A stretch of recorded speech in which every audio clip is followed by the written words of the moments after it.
Hello sa inyong lahat. Kamusta mga fans? Ay today, umagang-umaga pa ako umalis sa bahay. Mga 2 a.m. in the morning, nag-travel na ako para makadto sa airport. Kaya ako nga doon, ang akon nga sister ato to, hay subong nga travel para hadto sa Qatar. Aga-aga pat ako naghalin sa balay kay grabe ang traffic, no?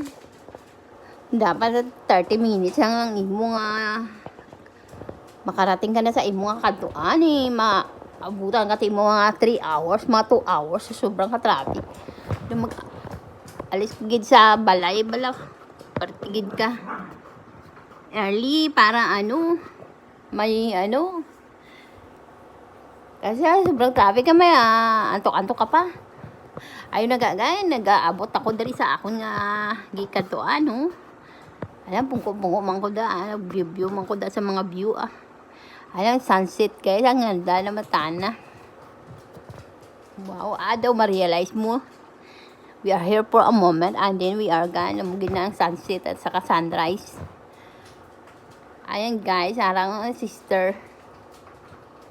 Kadto nagpila na siya sa immigration. Pag nagpila ka na sa immigration, makasulod ka na, hindi ka na pwede lumabas guys. Wala na kami ng banding guys. Ay, hindi na siya pwede makagawas gali. So ako na lang video dara gabi. Video lang ko sa mga airplane. Daw ikaw gila mga dream nga mag-abroad gyapon Pero particularly guys, abroad guys, grabe ang kwento sa katabi ko kanina, nagahilak-hilak gid siya.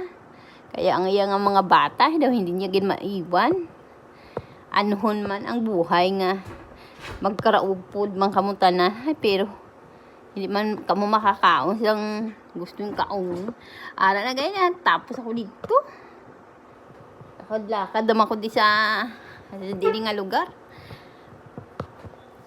Nagsakay man ko sa grabe gihapon ang pila. Grabe ka traffic.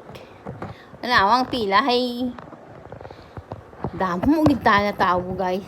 Daw hindi ka na makasakay kay siksika na gihapon.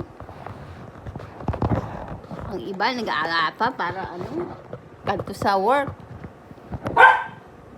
Muna every morning ang live sa Pilipino di sa Manila guys. Amo na lang niya akong vlog nga wala ang kwenta guys. Salamat sa pag-subscribe nyo.